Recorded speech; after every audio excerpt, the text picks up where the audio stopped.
Hello and welcome, everyone. I'm Dr. Sally Spencer Thomas, and I am joined here today by Rebecca Severson and TJ Lyons. And this is a webinar on mental health safety, bridging mental health and job site safety culture into a more robust and strategic mental health safety strategy. So I'll just start off with this quote: "A hard hat won't protect a worker from suicide. A fall harness won't catch someone slipping into addiction. Mental health safety is job site safety, and it's time we treat it that way." So our conversation today is really going to be about collaboration, about breaking down silos, and about learning from each other. So again, my name is Sally. I'm here in Conifer, Colorado, about 9,000 feet up in the Rocky Mountain foothills. And my fun fact is today's my birthday. Yay! And I'm wicked Yay. old, but what's the alternative? So glad to be here.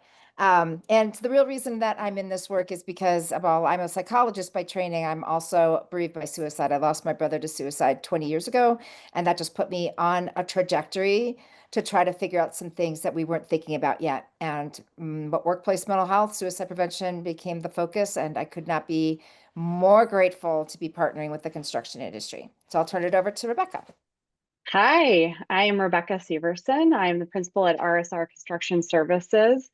I have about 28 years of experience in the construction industry between safety and field management. I've also served in the military and the Air National Guard as a bioenvironmental engineer, which is basically an industrial hygienist. I know it's a mouthful, but why I'm here is I enjoy making the world a safer place. And as someone that's been a part of two separate different industries, both that have statistically high suicide rates, I'm actually really grateful to have this opportunity to take some of what I've learned and share it and apply it to the construction industry.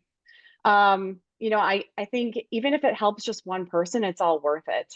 And I would say that my fun fact, I know we talked about water sports, but I also do enjoy hiking and running with friends and family. And this year, I'm actually training with my husband and my daughter for the first time ever to do a half marathon. I've done both my husband and I have done marathons before, but this time it's the first time that she's interested in running, and she set the goal of a half marathon. So we're gonna go from not from couch to 5K, but couch to half marathon this year.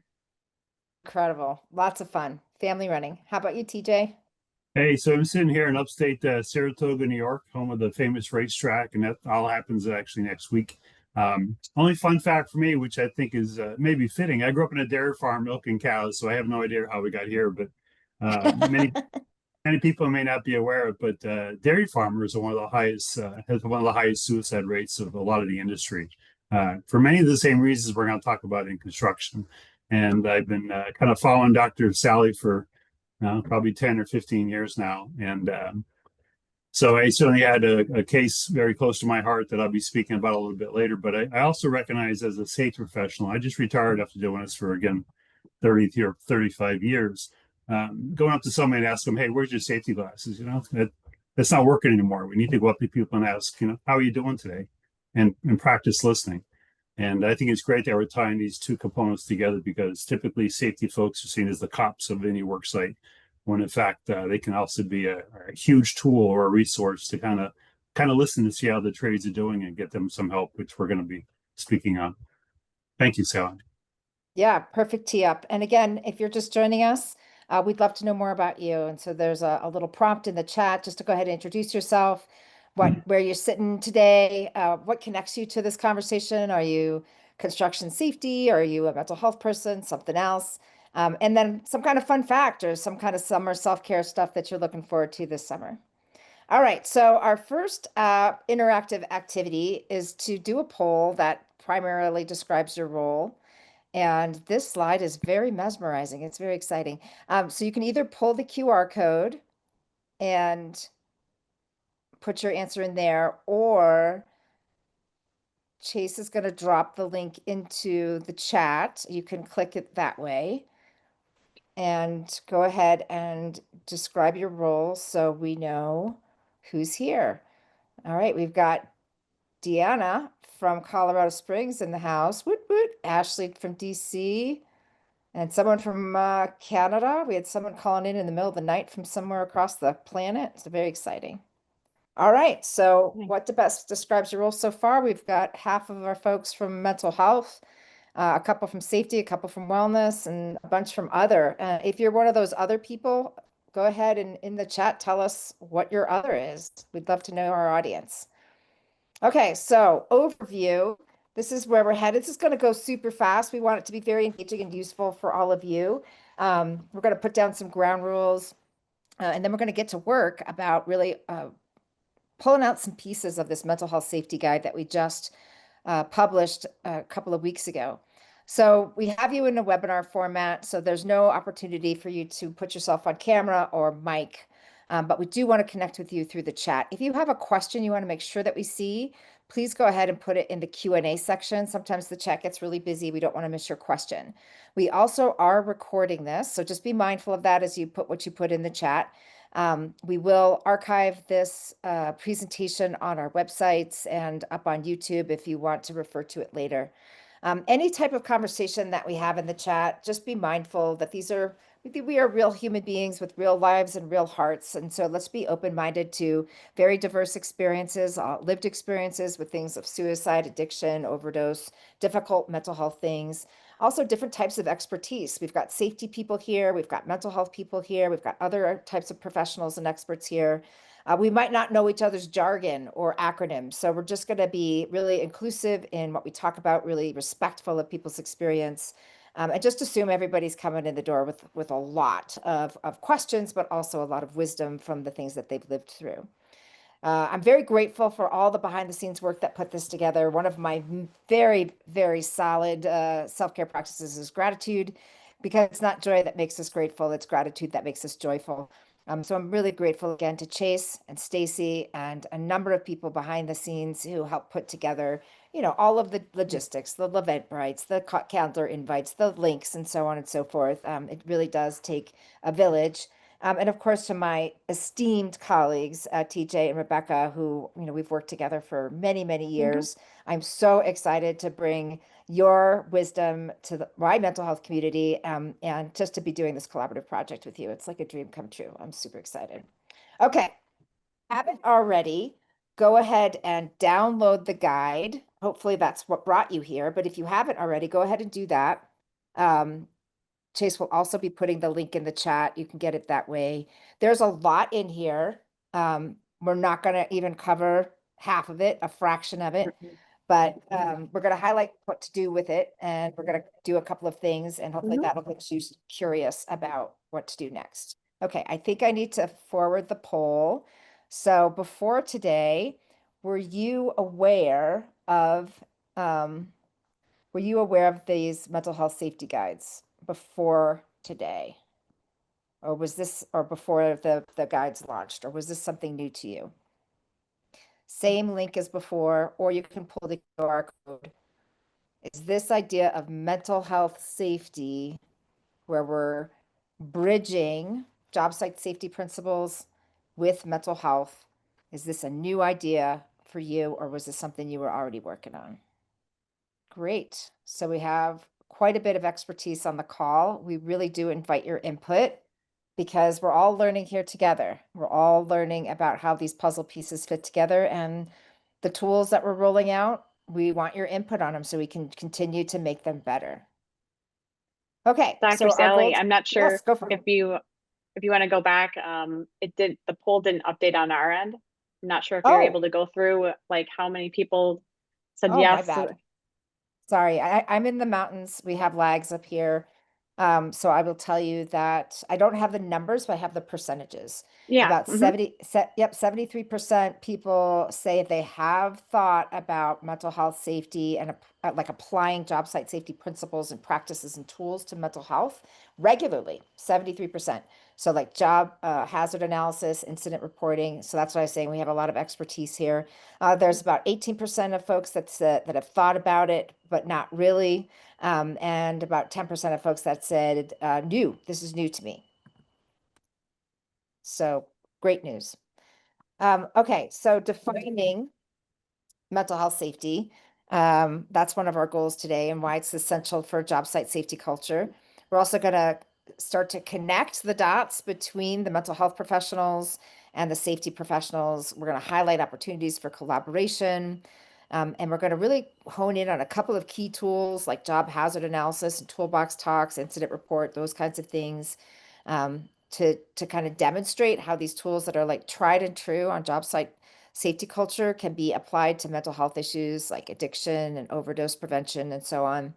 And then again, we're inviting critical thinking. We're going to have a fireside chat. We're going to invite you all to ask questions, bring ideas, how you are using some of these tools into the conversation today. So our hope is that we will deepen these networks and expand these frameworks. That's part of making emotional well-being part of job site safety. So this is the formal definition that we're working with. Mental health safety is the systematic application of established safety concepts / tools / principles, whatever, to the prevention and management of mental health and emotional risks in the workplace, ensuring early intervention and effective crisis response to protect and promote the well-being of all workers. So it's really this confluence of all of these different areas of expertise. When it comes to keeping workers safe, there's no one profession that has all the answers. Safety professionals in really just a generation have applied systems thinking, hazard prevention, leadership engagement, and all of these practices have saved countless lives. Mental health professionals bring to the table a lot of expertise on healing, understanding how people are affected by things like trauma, addiction, grief, and emotional regulation. So when we put together this cross-pollination of expertise and wisdom and practices together, that's like synergistic strength.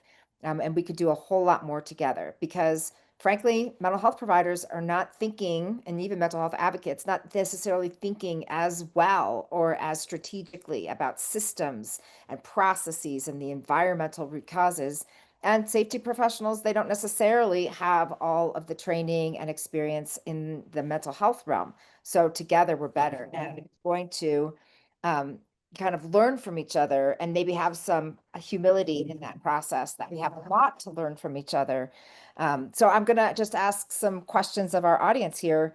Job site safety folks, what was the main thing that you saw, if you've been around the table for a while, that has shifted job site safety culture? I know from list, and go ahead and put your answers in the chat. If there was one or two things that you said was the real big lever that went from not really in our consciousness to like something we think about every day, what was that lever? Was it, a policy? Was it a tool? Was it a practice like toolbox talks? I know when I was going to some job site safety things, it was really about this shift from this idea of compliance where we're checking a bunch of boxes to mindset where this is what we do around here and we do it for a good reason. When I started to hear that, I was like, that's where culture change happens. So go ahead and put your answers in the chat. And then for the mental health folks, if you were shadowing someone in construction or any kind of high stress workplace where safety was paramount, what would you want to know about their day-to-day flow? How best to partner with them? What kind of curiosity do you have? So that we can start to break down these silos and really deeply learn about what all the groups are bringing to the table. Just going to tee up a little bit of the backstory, and then I'm going to turn it over to Rebecca and TJ to go into some of these tools. So again, here's the two questions that I'm encouraging you to consider in the chat about being curious about one another. What kind of safety practice changes the culture, and what are you curious about in being a better partner? So back to the poll, and this is anonymous and confidential. I have to manually forward it again because, technology. So this is anonymous and confidential, and check all that apply. And again, Chase, if you can drop the link in the chat so people can just click it right away. This is a poll that we do really in every space we go to where we're talking about mental health. Because a lot of times people think I'm the only one this has happened to. I'm the only one that's lived through a suicide attempt. I'm the only one that's lost someone to overdose. And when we do these anonymous and confidential polls, we find that many, many people have been impacted. And again, I see the population, the polls updating here in real time. And so I'll give it a couple seconds and then I'll make some comments if you can't see it. There it goes. Okay, so it looks like a good chunk of people have chimed in. Um, about a quarter of the responses indicate that this audience has experienced some kind of mental health problem, depression, anxiety, or significant distress. About 7% of the responses say that they've had some kind of substance use disorder. 25% of the responses have lost a loved one. That's huge. 21 in 4 of us have lost a loved one to suicide, overdose, or the consequences of addiction. 11% have lost a coworker. 14% have been impacted by the suicide or overdose of deaths of someone who is not a loved one or a coworker. We've got about 14% of folks here that have lived with or are supporting someone who's fighting suicidal thoughts, addictive behavior, or mental health challenges. And about 7% of us have lived through a suicide intensity period. There's absolutely 0 of us that have not been impacted in some way by a pretty significant mental health challenge. And this isn't just like everyday stress. This is pretty debilitating level of either personal experience or loss or supporting someone who's in a pretty critical state. So that is why we're all here. Okay, so let's turn to the backstory and the justification of this guide. One of the main things we talk about in this space is you can't therapy your way out of this. You can't self-care your way out of a situation where there is chronic toxic environmental stressors and strains in your work. And so part of mental health safety is really looking at some of those root cause analyses, just like you would do if there were other types of hazards at the work. And to think about it of not just driving physical pain from misuse of your musculoskeletal body or a injury from a sharp or a fall, but what's happening to emotional injuries? What's happening to exposure to trauma or chronic high levels of stress or strain or lack of predictability, safety, and control?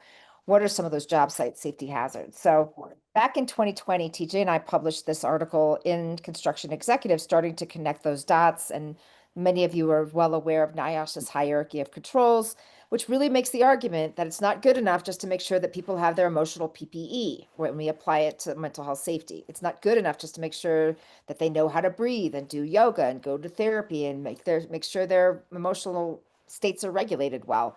If we keep putting people back in stressful environments that are going to compromise their mental health, we will not have a thriving workforce. All of this is important. And then it was a couple years ago that where there was this aha moment. There was someone in the Gilbane advanced skills for managers training that we were doing that came over to me and he said, mental health safety, that should really be a thing. That should be its own thing, not like mental health first aid, not like psychological first aid, not like those ideas. Those are fine, but like really thinking about mental health through a safety framework. And I thought, wow, TC, you're really onto something. So here we are in 2025, really talking about this, really digging in. This was published just a couple of weeks ago. So if you haven't dug in, please do so. We're going to talk a little bit. I just want to highlight a couple pieces, like making the business case for this matters. That's in here. Going much more deep into those psychosocial hazards and different types of controls, engineering controls, administrative controls, different ways that we can address that. We've got all kinds of strategy pieces in here about upstream, midstream, and downstream approaches to mental health safety. But here's where we're going to turn our attention now, and that is some of these tools in the back. And some of you may already be using similar things. Again, we want to hear from you on this. We want to see your examples, your lessons learned. I'm going to turn it over now to Rebecca to highlight Toolbox Talks. So take it away, Rebecca. Yeah, sounds good.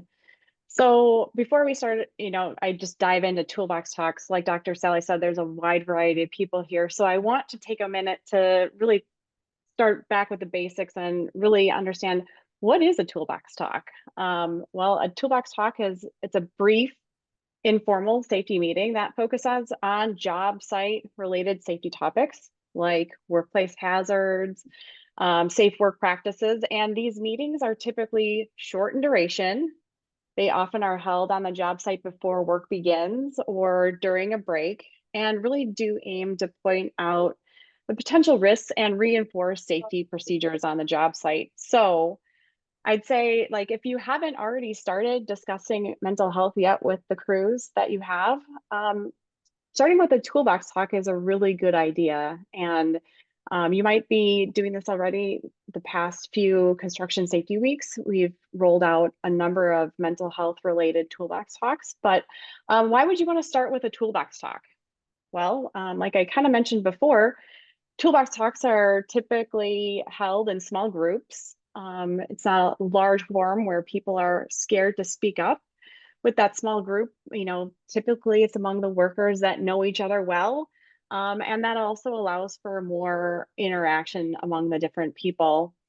They're typically slotted for the beginning of the day, right at the start of shift or at that morning break. So it keeps the material top at the mind versus the end of the day when everyone's kind of thinking about, hey, what am I doing after work today? What are the errands that I have to run? So doing it in the beginning of the day really keeps it in focus. The brief nature of the discussion in general, let's just start easing into that discussion. It's, the bite-sized nature of it. It allows for the topic to be discussed a little bit more often. I think of it like the more that you hear something, the easier it is to keep that momentum going. I had introduced myself that I had, experience in the military. And when I was in the military, mental health was often briefed, and it was briefed in many different ways. And really, that allowed that discussion to become more of a common topic than something that you weren't afraid to talk about or act on.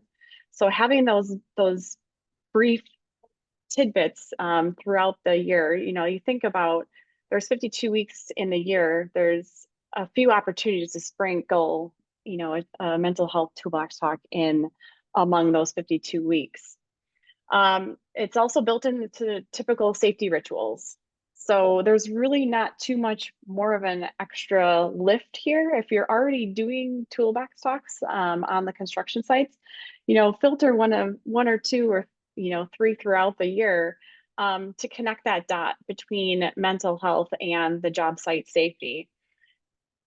Plus, you don't have to plan for an entire full day of training. It's just a snippet there. So the two toolbox talks that we have are as a part of the appendix to this mental health guide.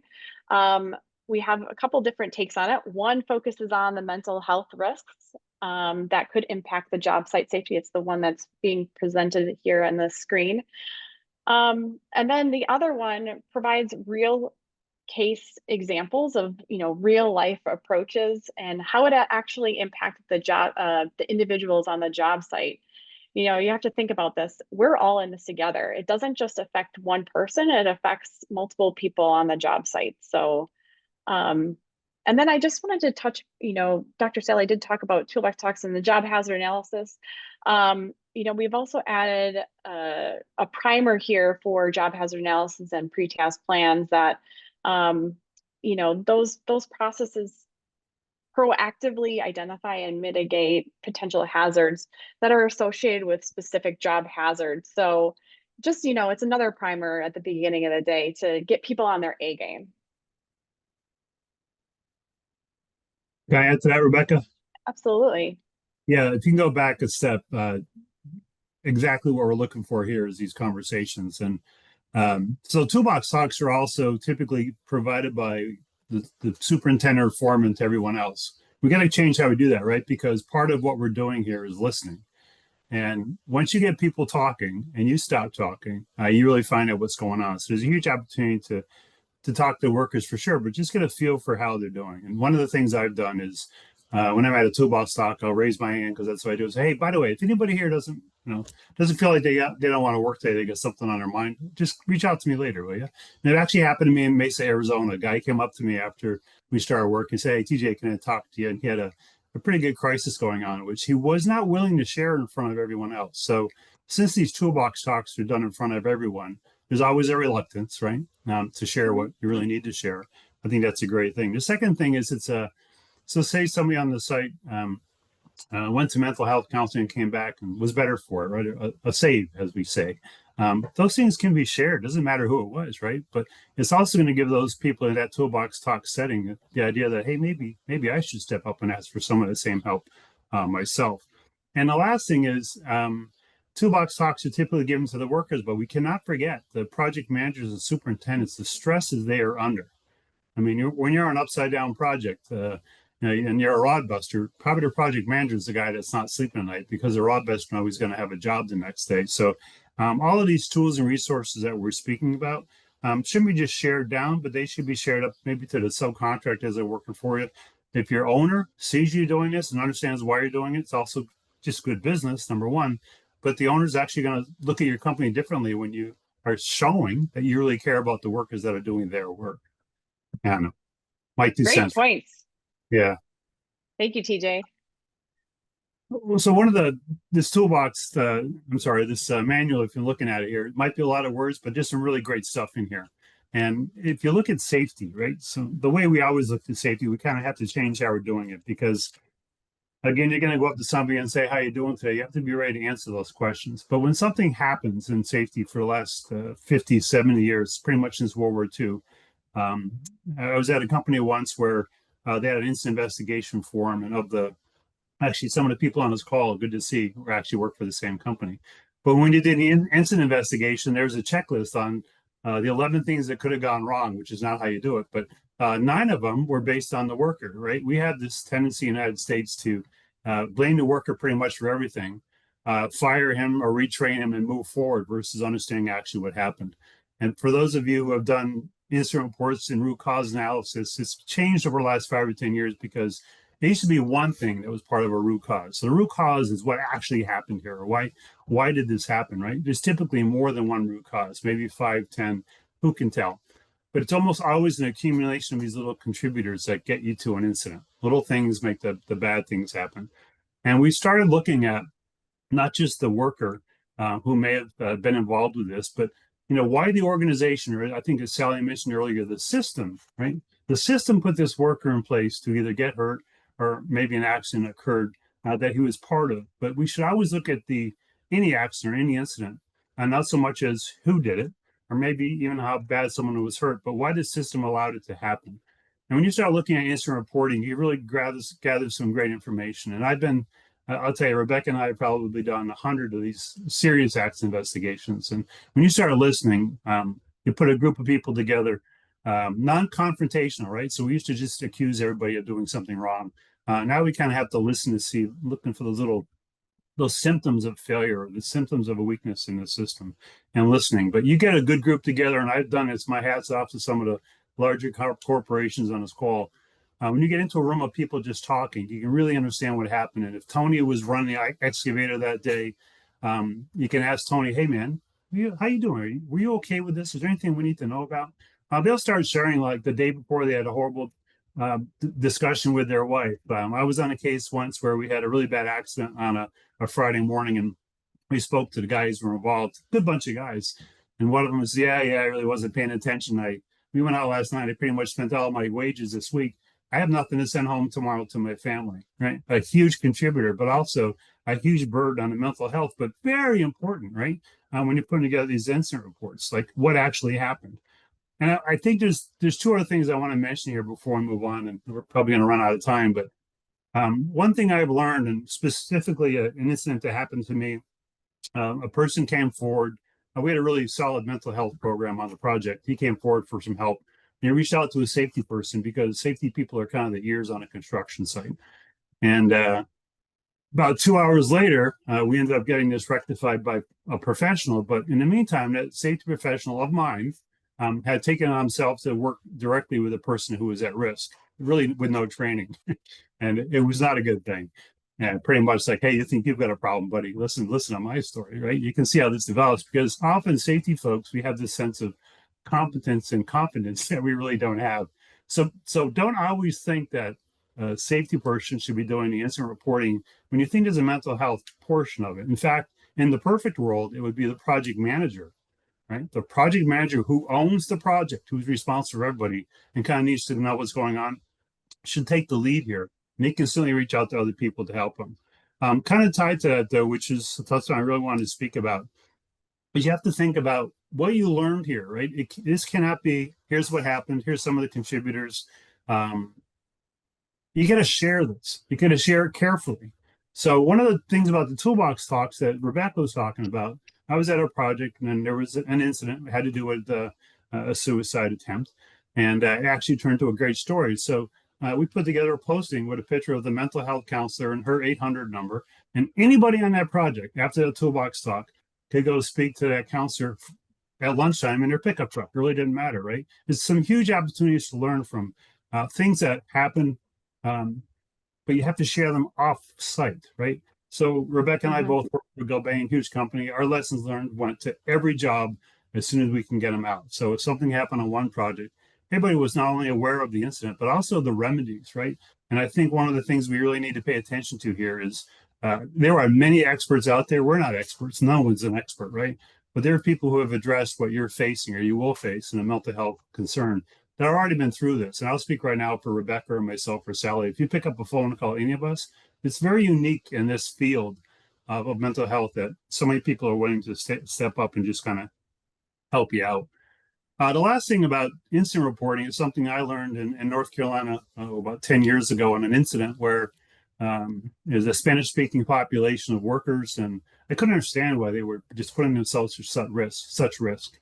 And if you spend the time and understand some of their, how they see the world, right? They have and it's not just the Spanish-speaking population. I'm a good Catholic myself, but we think God will take care of us, or we believe in fate. Fate will take care of us. If the Jefe says jump in that excavation that's too deep, it's okay. I trust him, right? And we have to be very careful because as we look at some of the trades, and I believe one of my friends from overseas is on, he and I were both on a project in the Mideast. There was 8 different religions on that site, right? Every one of them has their own way of looking at things that we have no idea, right? And we had an accident over there. We ended up going to the Imam, which is somebody who was in charge of the religion for the group. And we listened like, hey, how can we get this corrected?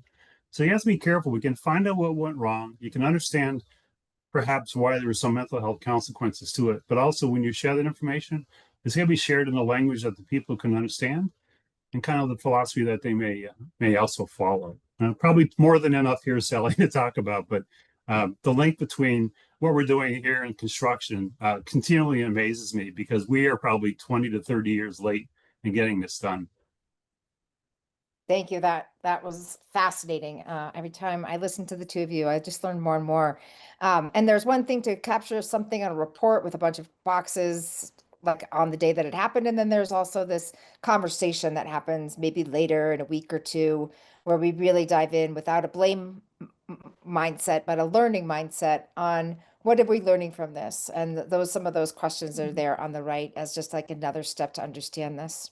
All right, we're going to now move into the fun, which is our fireside chat. And so let's see if I can put the spotlight on speakers. And I'm gonna invite Rebecca and TJ in to just kind of help us reflect on these ideas of bridging the world of mental health and the world of workplace safety. So you've both been safety leaders for a very long time. You've seen tremendous amounts of change and success. When did it become real for you, this idea of mental health safety? Was there a turning point or something that shifted in you where you're like, you know what, I need to pay attention to that? Either one can jump in. Well, I think like TJ has mentioned, I had a couple of experiences early on. I keep going back to military, and, I think that was probably the first time that I had experienced an episode of, someone having a mental health emergency and having to understand, at least I had an idea of what, that training or what I should do, but I learned a lesson, and I didn't actually have the resources plugged into my phone or have them on me. So I had to scramble, right?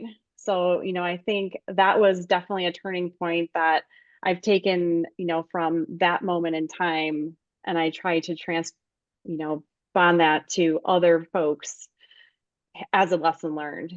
I don't want to have someone else be in that same position, even though they know what to do and what resources are available, but to actually be able to provide the help that's needed when it's needed, not, 20 minutes later when you're scrambling to find, the number. But, I think, you know, again, the conversation was always constant too.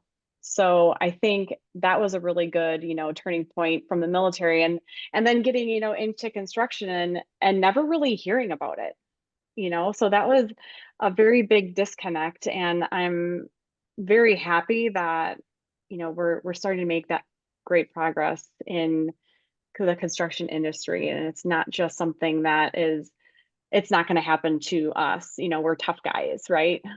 So Yeah, I I'm think so that's, really glad you brought that up. And I want to shout out to Shiloh, who I saw here as well, that when I'm looking at who's leading this effort, a lot of times it is our veteran community that's transitioned into the construction workforce because they do bring so much training and history and experience and also incredible leadership skills. So that we're seeing time and time again that the veteran community inside the construction workforce is just super prepared for this role.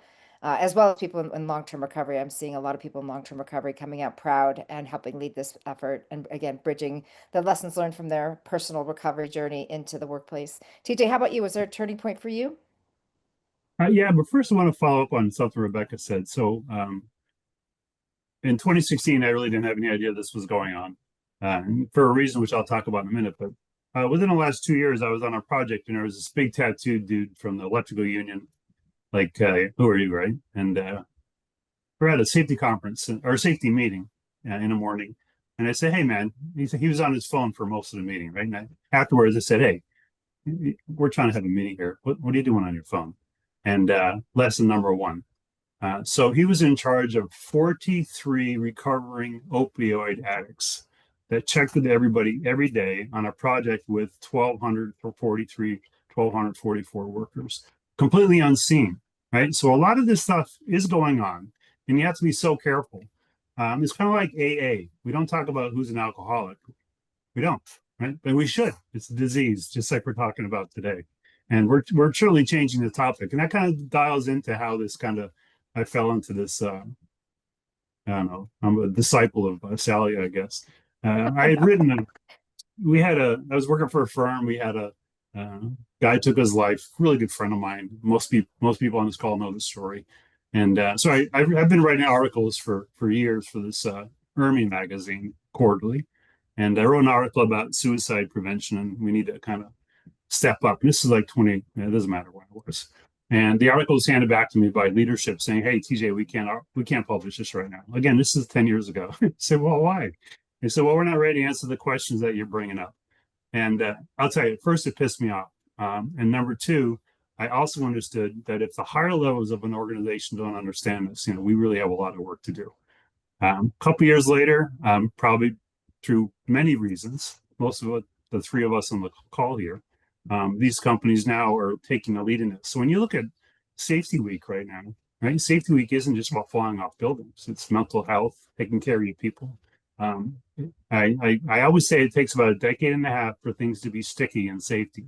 We're almost, I think, at 8 or 9 years of this. So we're very close to making this part of the standard conservation conversation. But when you look at being a safety guy for 30 years, my biggest concern was somebody falling off a building or getting run over by a bulldozer. When in fact, about 5 times as many people on your job are going to have a mental health crisis. We have been just, okay, I got to be careful. This is being recorded. We have to be careful because for the last 10 or 20 years, we've been looking at the wrong things. It really doesn't matter if somebody has their safety glasses or their gloves on. Again, we have to ask them, how you doing today? But we have to be ready with those answers. And I think that's a big part of the call today is this guide is going to help. But a lot of companies that may be extremely small do what the big boys are doing. Excellent.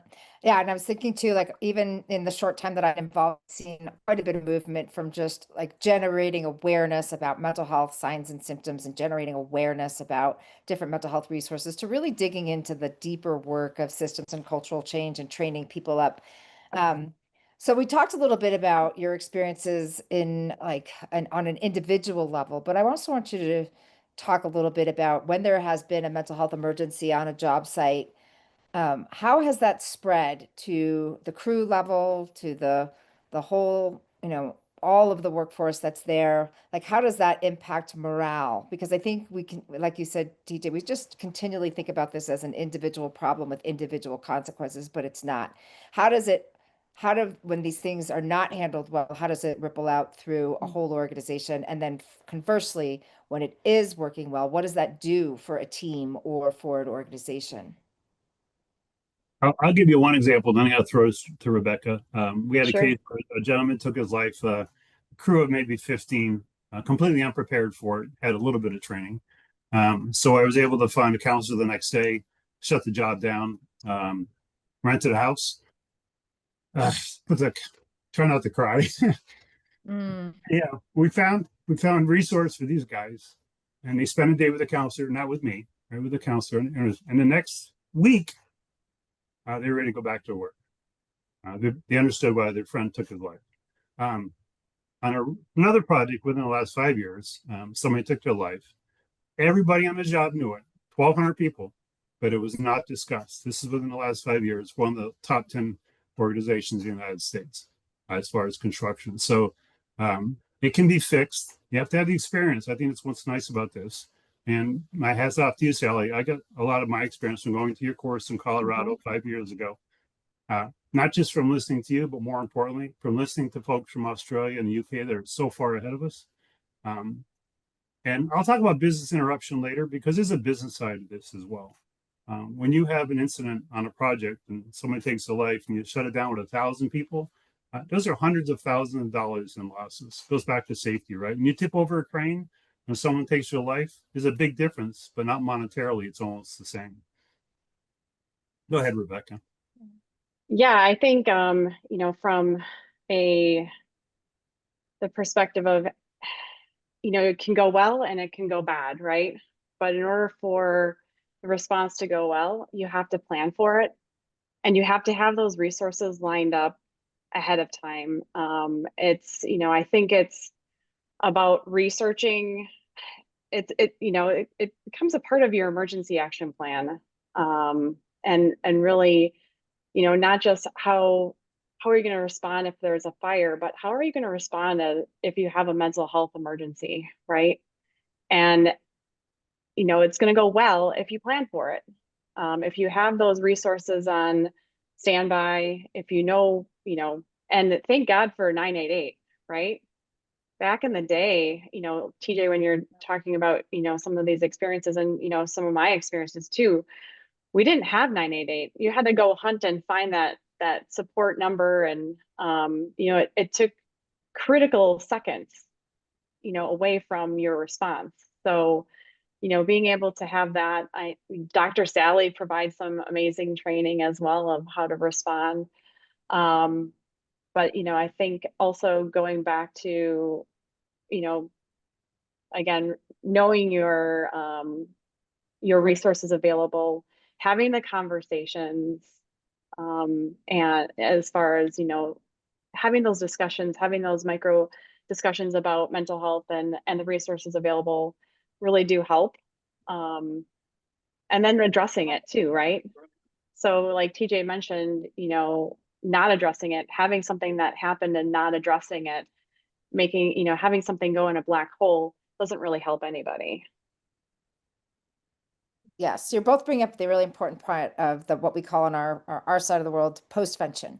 What do we do after there's been a mental health emergency, which is often a death by suicide, but it could be an overdose death. It could be a near miss of suicide. It could be a suicide attempt. Any really intense mental health emergency, having a plan on how to respond afterwards makes a huge difference. And so there's a couple of postvention guys. I don't know if Chase can grab one and pull it into the chat, but they can get you started in developing your own plan. I have a comment in the chat that I just want to pull forward from Jennifer, talking about the ownership of the toolbox talks, and I think this is really important.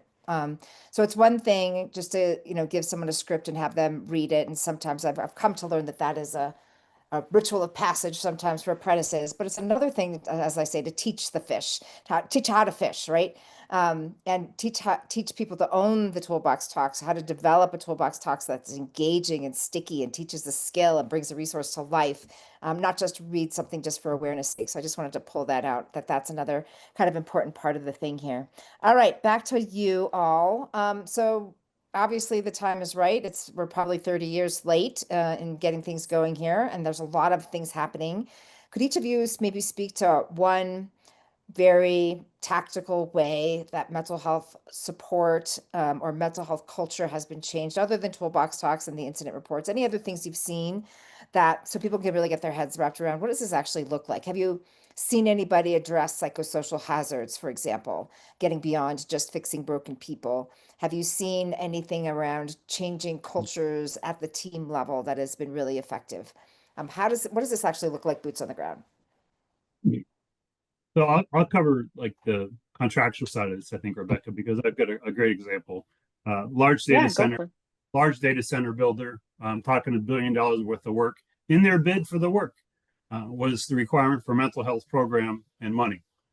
And we started this out. I was lucky enough to be on the project, and the money was enough for a counselor for 4 hours once a week. So we waited till the dirt work was done. We started getting a lot of people out there. Made the counselor available. And by the way, there's some great companies that will put a counselor out there who's certainly qualified to work on a construction site. By the way, there's a little bit of nuance on working on a site with construction guys and girls. And so the first week, she came out with her dog. She had a pet dog. We had this big barbecue, and she met everybody. And like, hey, blah blah blah. What are you doing with the dog? Well, I'm at the health counselor. You got any problems? Give me a call. Here's my number. Pass your card out. Next week she came back, and for the 4 hours she was booked. She was so booked that within 4 weeks, I had her there for 3 days a week, and people are complaining about the money, right? So you have to kind of be prepared for this, because not everyone, only the people on this call probably see the value of this right now. Probably another couple of years to understand this is money well spent. So we started putting it in the contracts, and Rebecca can talk about how that worked. That you not only are you going to have a program and support, but how are you going to actually do it?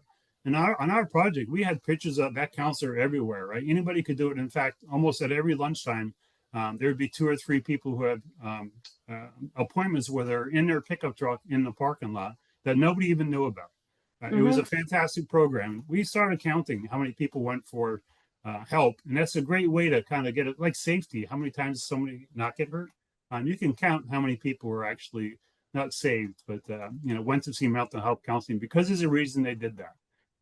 It's not a near miss, by the way. Somebody went and they got treated. That's a big deal. In Europe, if you go to the medical clinic on a construction site and you walk into the middle door, you go left for a Band-Aid and you go right and see a counselor. They really have got it ahead of us. There's still a lot of stigma attached to this, but when you put in a contract and you require your subcontractors to understand why they need to do it versus tell them to do it, and provide great resources on the site, be prepared. There's a lot of people that need our help out there we were not aware of before we started this. Yeah, TJ, I really like that example because that's probably like the world-class version of what we should be doing on all of our construction sites, right? I love hearing of those stories, and I think I even love hearing more that there was no stigma about using it. It was, that she was booked solid and that you had to add more time, right? So that, I mean, that just right there goes to show how important this topic is and how much it's needed in the construction industry, right? And I know that not every project, go ahead. Oh, I was just gonna say, I don't think that happened by accident, right? What I heard is that she walked around, she had the dog, she built relationships, she built trust. You have to go where the people are, build the trust, and then people will come. She didn't just put up a shingle and hope people stumbled in. She did the work to earn that trust. Yeah. And I'll also add, Rebecca, it's not just suicide, right? It's no, it's anything, trouble. right? I got trouble with my kids. My son's in rehab. I need to go to rehab. I think one of the things that we mistakenly have focused on is suicide prevention when it's truly mental health. We started out suicide, I know, whatever, but I would say of the 100 cases I've looked at since I've been doing this, Maybe less than 10% were, I'm going to take my life. The majority of them were, man, I just need some help. And we were able to provide that. Sorry, Rebecca. Yeah, Go ahead. No, because that shows up in so many different ways, right? I think the suicide data was the catalyst for the attention because the data were clear and unequivocal. Like it's probably even an underestimate. And once people got their heads around that, then that galvanized people to start taking action. But you're right, it goes way beyond just suicidal despair. That's really worst case scenario. There's a lot of other ways this shows up. You were going to add something, Rebecca? Oh yeah, I was just going to add, in addition to having that, counselor on site, what I've seen in the past that's, I guess worked well, is by posting, those resource numbers, whether you have that specific counselor dedicated for the job site, or you might have the resources for each of the, trade organizations or the company employee assistance program, having that posted, throughout the job site, having those discussions. But then, what I also did recently was post that information in like the, not just the public areas, but the private areas. So like putting it in the back of the porta potty, because you think about when people are wanting to make that phone call, they're not going to stand in front of that sign and as everyone's watching them plug the number in maybe. But by posting it like in the back of a porta potty or in the back of a toilet stall, that's a private moment. No one can see them plugging in that phone number and making that phone call. Awesome. All right, So we have a question in the chat. I want to make sure we have time to get to because this really speaks to my heart as well. The question in the chat in the Q&A is, what have you found to be the most effective proactive intervention methods to support construction workforce in their mental health? And the reason I bring this up is because even in our conversation right here, we've kind of slid down a little bit into the downstream. Somebody's already suffering, they need support, they need professional help, or we're responding after a crisis. But I keep wanting to bring this construction industry back to the conversation of what are you going to do about the culture of the industry that is driving distress and despair. I mean, every day when I ask workers, like, what is the root cause of this? They're like, well, it's because I have no time with my family. It's because I'm commuting 6 hours and out in the elements and the deadlines and the pressure. And that I don't hear lifting up at all. And so part of our job hazard analysis piece is not only do we have mental health support resources, but what are the things that we can anticipate are going to drive high levels of distress and strain in the workforce, and what can we do to mitigate them? So that's what I want to kind of bridge to at this point. What are you seeing maybe now or in the future? TJ, I was thinking too about your, contractor procurement policies. Are there pieces around this that we can promote around, job site safety from a psychosocial hazard point of view? I'm just curious about your thoughts about how do we get upstream from so much distress and despair in this industry? So I'll start out, but probably the most powerful thing that I've done, thanks to you, Sally, after I took the training on the 8-hour training back in Denver on how to have the conversation, right? I went to one of the sites with all the leadership there, including 8 people who were in a trailer. And we had a great conversation on mental health, and about 30 to 40% of them had significant mental health problems that they were able to share within that trailer in front of their leadership. And then the leader shared. That site, the dynamics on that site changed because everybody understood everyone else's burdens, right? Versus having to find them out. So you want to get upstream, learn how to do these awareness session courses. Listen to the people on your job sites, one-on-one. Nothing gets shared out of the trailer, but you'll better understand the things you need to look for, number one. But number two is the people who need the help understand they're going to be able to just come forward. Yep. I yeah, always say leaders have to go first. Go ahead.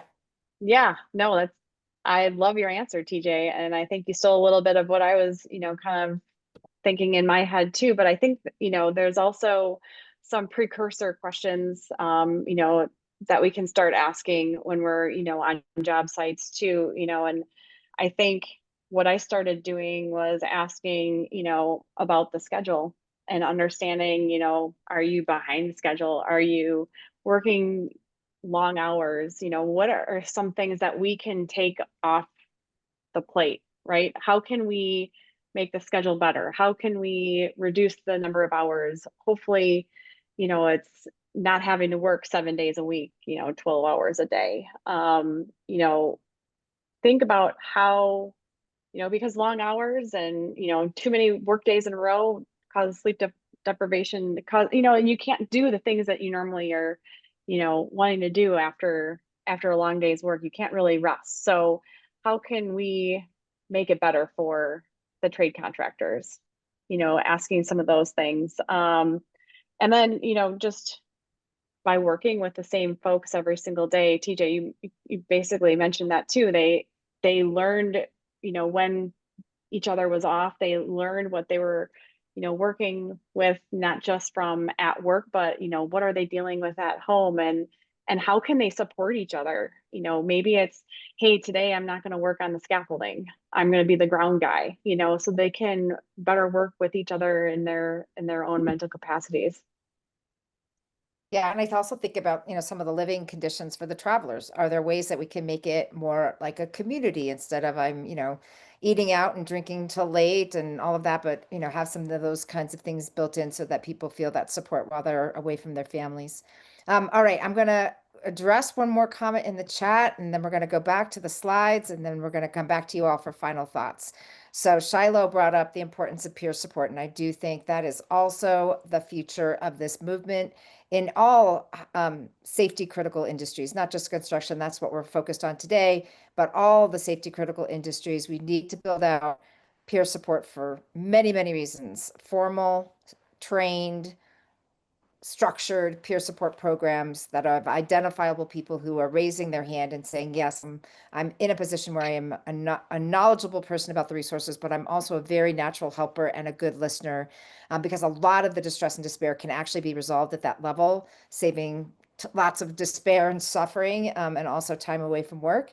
And people are eager to do it. And frankly, the construction industry, our first responders, the military, they're good at it. They understand, I help you, you help me. So this is our evaluation. Go ahead and grab the QR code. Chase will also put the link in the chat. We want to hear what you think. We want to hear what you're doing, what you're needing, what your lessons learned, and ideas you have, again, about bridging this collaboration of the mental health world and workplace safety professionals. As they're doing that, I just want to come back to each of you for your final thought about what you want to make sure that our participants and viewers, because this will be a video too, do not miss about this conversation. TJ, how about you first? What is your final thought here? So, huge opportunity here, not just about mental health, but put yourself in the worker's shoes. You brought up a good point about the travelers. On one of our most successful projects, we offered English as a second language at night. They could come back. We'd fed them coffee and donuts, and they learned a lot of the language. But also, we had a class the next night on how to learn Spanish. Right. So we got to kind of think of how we're doing things. On the last project I was on in Pennsylvania, they actually had an AA group on that site, 1,000 people, and they put together an AA group. There's so much more we can do. This is a great step, I think, in getting it done. Excellent. And I guess, Rebecca, how about you? Yep. My final thoughts are, really it goes back to the statistics, right? They're staggering in construction, and we're really at a time where we just can't sit and do nothing. And I'd like to just say, if you haven't already started down the journey of providing mental wellness on your job sites or on your construction platform, the mental health guide that we've produced, it has some really great starting points, really great tools that you can use if you're just starting out, and also if you're, pretty well developed, it might trigger some new thoughts. So I think, TJ mentioned this, I think, a little bit before, but the effort that you put into this program is all worth it, and you might never know the impact that you have, but it's there, and I can tell you it's appreciated. Great way to end it. So here is our contact information. Please stay connected. I guess I'll end with making a mental health safe And there's again some prompts in the guide for you getting you started there. But you're always better when you have a response planned ahead. So think about how you do that for safety planning, and then do the same thing for mental health safety, especially in high risk jobs. Again, thank you all for coming. It's been a great opportunity to be with you today. Thank you for all the engagement in the chat. So much wisdom here. Let's keep the conversation going. Together we're better, and we'll see you next time.